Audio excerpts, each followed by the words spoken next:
Welcome to Red V TV, supported by Chapel House Cars for the 2024 season. And Kevin, we are now into single figures. I would say number 9 could only mean one thing, but this year, Kevin, things have changed. So, hang on. Our number 9 isn't James Roby. No, you're going to have to put the graphic up. Put the graphic up.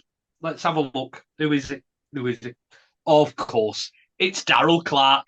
And Daryl is sponsored by Vertical Lift Services Northwest. Vertical Lift Services Northwest.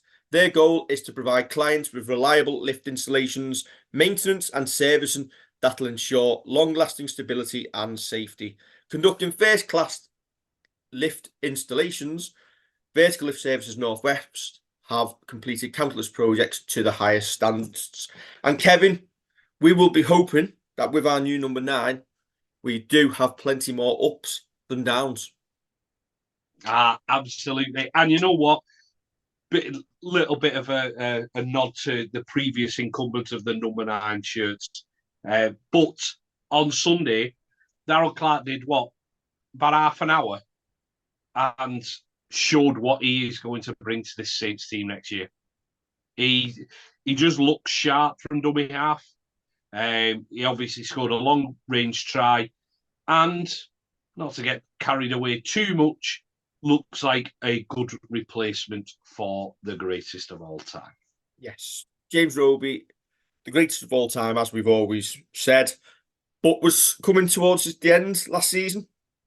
Daryl showed in that stint of his on Sunday a turn of pace that potentially could he take us to the next level this season in the hooker position? Possibly so. Listen, James Roby will obviously and has already gone down in Saints immortality as the greatest of all time. But yeah, the lad was absolutely knackered. His body was in bits, and it was time for him to retire.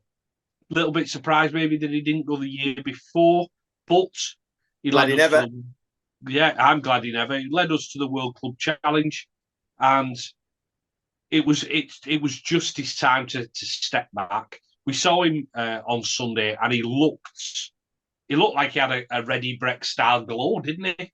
He just looked like he was enjoying not having to go and get walloped in training and then run out onto a field and get absolutely walloped, tackling people and making scoots from dummy half. He just looked so at ease.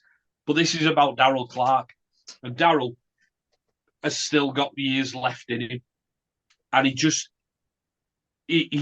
looks like he's got that maybe yard or so of pace over what James has had in the past couple of years. And you'd expect him to being a younger man. But if he can bring that, the sharpness, the passing from dummy half, the ability to go 70 metres, they all add up to a successful signing, one that we hope will continue that form throughout 2024. Would it be fair to say we don't actually know yet just how high Daryl can go? He's played in Castleford and a Warrington jersey for years. He's been stifled by the poor quality of player around him, and he's finally getting his chance to come to a big club with quality all around him, which should help him progress further. It's going to be interesting to see how he goes with us, and having the more dominant pack, because listen, Warrington fans can't hide from the fact that they've not won Super League yet, and they've not quite got over that hurdle, and they had a really poor run last year in the middle of the season. So with what you'd hope is a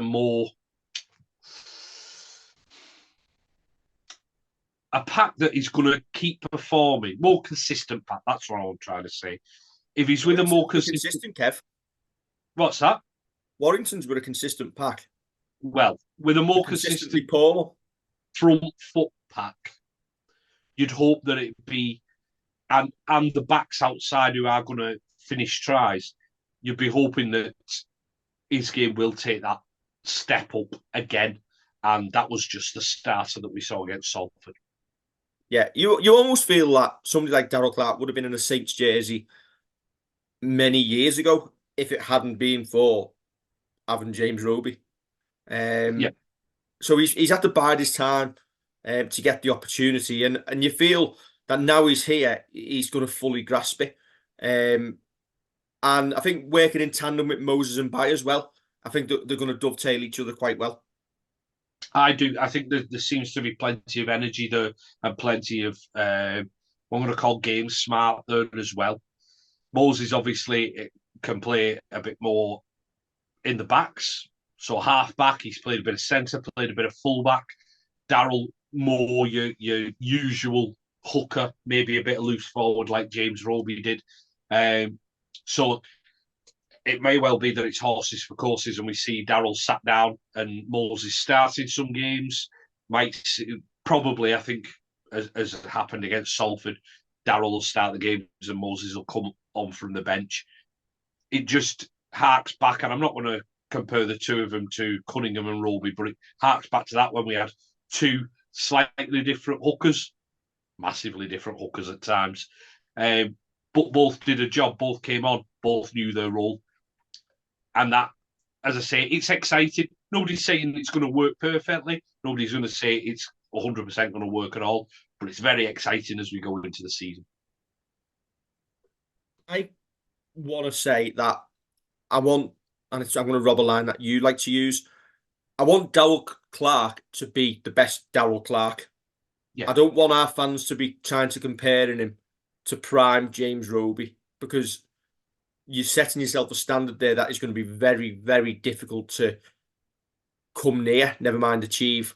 And listen, James Roby's come round once in a generation, but there's no reason why Daryl Clark can't prove in 2024 that he is the best hooker in Super League this year.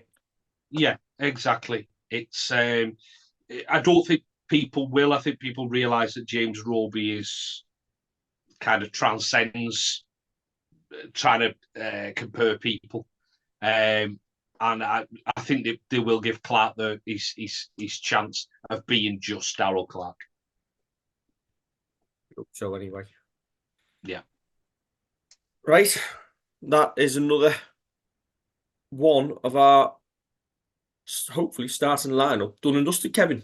We will get out on this floor and move on to level 8 tomorrow. Don't forget to like, share, and subscribe.